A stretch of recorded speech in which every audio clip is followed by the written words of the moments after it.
Source becomes that which you are asking for. We've written a book and we've entitled it, Ask and It Is Given. We are ringing a bit when we stand forward. It is better when we stand back, yes? Yeah. We've written a book entitled, Ask and It Is Given, and we think it is the best title that has ever been given to any book because it speaks so precisely to the way this all works. When your environment causes you to identify that you want something, the source energy part of you immediately becomes vibrationally at one with that new desire. Not with the contrast that gave birth to it, and not with the absence of it which helped you to define it, but with what you are asking for. So an even better title for a book, better than Ask and It Is Given, although most are not ready to hear it yet, but a really leading edge title for the book would be, not only when you ask, it will be a long title. Not only when you ask is it given, but when you ask, the non-physical part of you becomes the vibrational equivalent of that which you are asking for. Can you hear that? In other words, the source that is within you so understands your ability to define what is best for you that when you define it, source literally becomes it and begins in that moment and forevermore offering a vibrational beacon which literally, if you will listen for it, will draw you right to what you're asking for. It's the way your guidance system works. But in order to understand that, first you must understand that you are source energy, mostly, who has projected a part of that which you are into your physical body. And that as you are here in this physical body, you identify with greater precision that which you are now wanting. And as those new desires are born, that the source energy part of you goes to those new desires, literally rides your rocket of desire, literally becomes that which you are asking for. So now there is the potential, in fact it's always true, especially in the beginning, there is the potential of you now being maybe a little bit out of whack with you. Because your life in your body has just caused you to become even more. And the non-physical part of you has become more. But the question is, have you let yourself stay up to speed with that which you have become? Any awareness or not, any presence of negative emotion means you have not let yourself yet stay up to speed with that which you have become. Do you get that? Do you understand that you cannot help but constantly become more, and that the larger part of you instantly becomes more, and that if you keep beating the drum of what caused you to become more, in other words, you live a situation where you are sick and so you want wellness, and your source energy becomes weller than it has ever been because of your sickness. You hear that? Your sickness made you define your desire for wellness, and the non-physical part of you, the larger part of you, became even weller and offers a vibration of stronger wellness. But if you beat the drum of how sick you are, then you cause a separation between the vibration of how well you really are and what you are allowing in this moment. When you're living life experience and you don't have enough money, you automatically, whether you even put words to it or not, ask for more money. And the non-physical part of you becomes that more affluent being, vibrationally, and offers the pure signal of this expanded being that is you. But if you keep beating the drum of I don't have enough money, I've never had enough money, I don't know why enough money doesn't come to me, I'm irritated that that person over there seems to have more than enough money, that person should give me some of his money.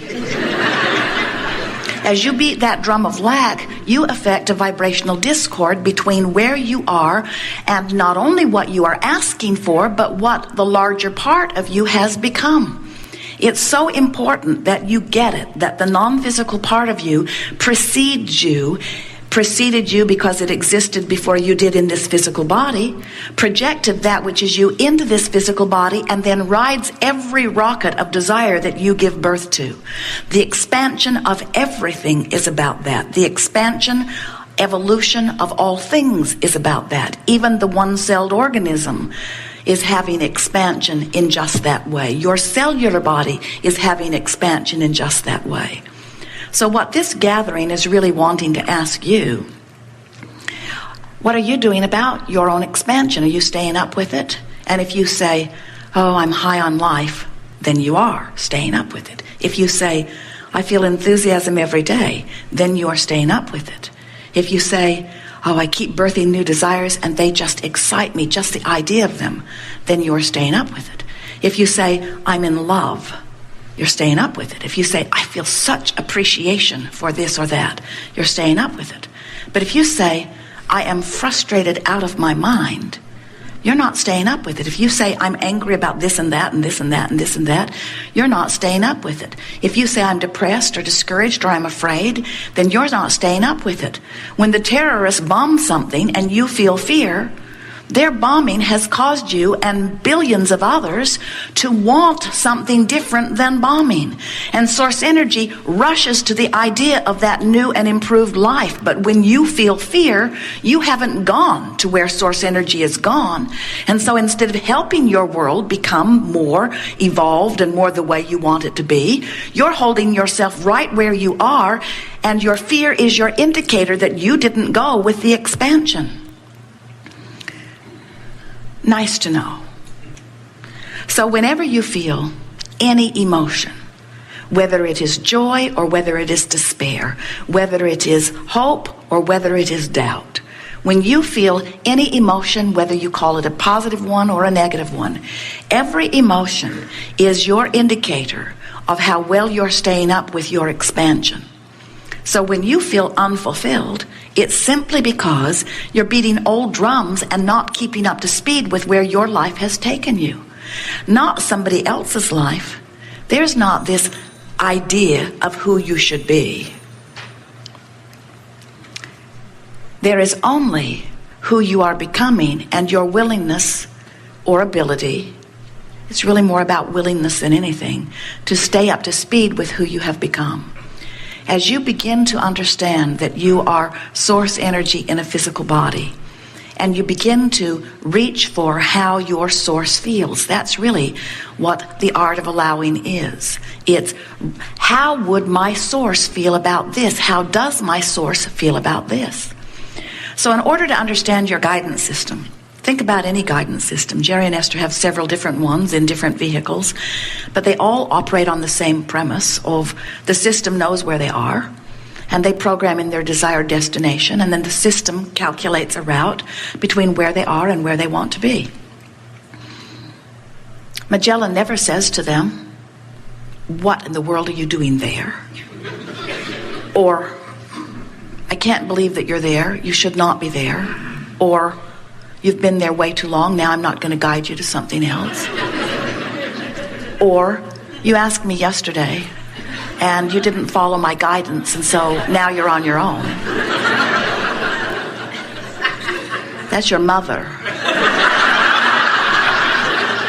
The navigational systems in your vehicles are very straightforward. They have only two things to consider, and the relationship between those two things is the basis of the guidance. And those two things are, where are you and where do you want to be? You have the same sort of guidance within you.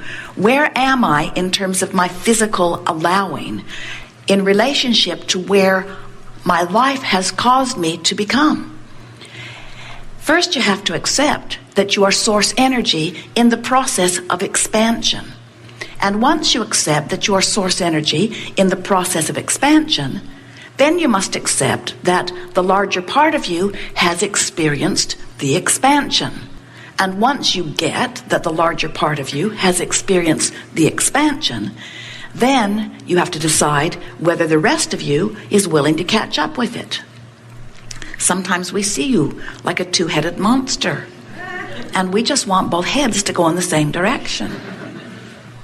And the dominant head, now which is the dominant head of this monster? So when you were only source energy, you were a one-headed monster. Maybe monster's not the best word, but we like it.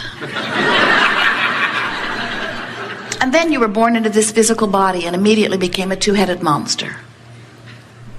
But the source energy part of you is the larger part of you, always by far, the eternal part of you, the culmination of all that you've become, the part of you that eternally knows your worthiness and knows your value, and excitedly wants to come forth into the physical experience, because the physical experience is known as the leading edge experience.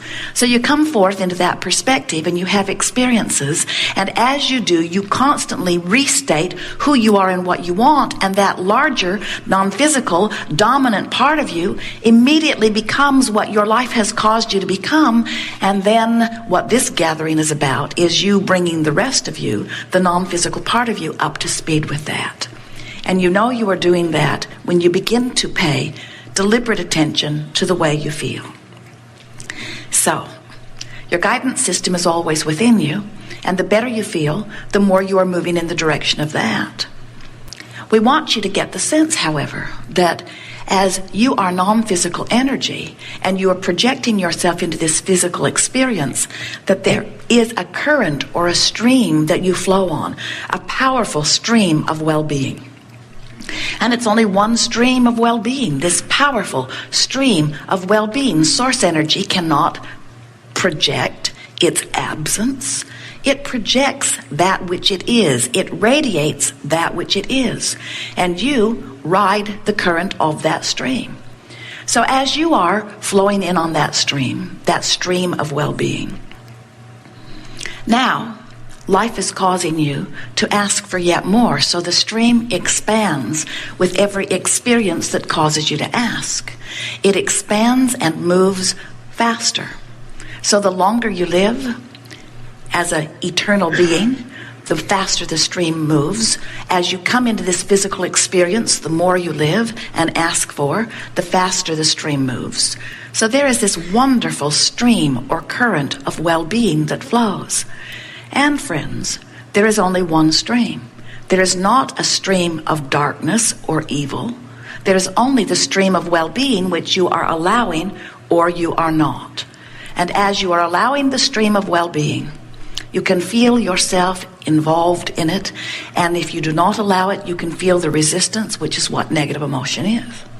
So as this stream of well-being is flowing, and as you are riding the current of this stream of well-being, and as life causes you to offer even more ideas and preferences and desires to this stream, now you're going with the flow, or you're not going with the flow, becomes more and more evident. There is an incredible ringing. Maybe a bit. It's on the right side. Or maybe pointing the speaker more to the rear and not so much to the center or something.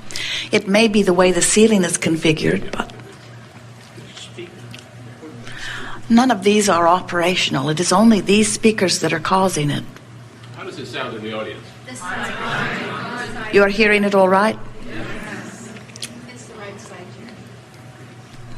If everyone is happy, we are happy. If everyone is unhappy, we are happy.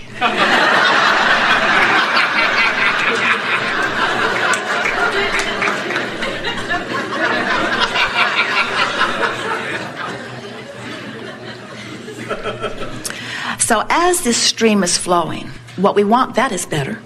As this stream is flowing, what we are wanting you to realize is that your relationship with the stream is everything that you are feeling.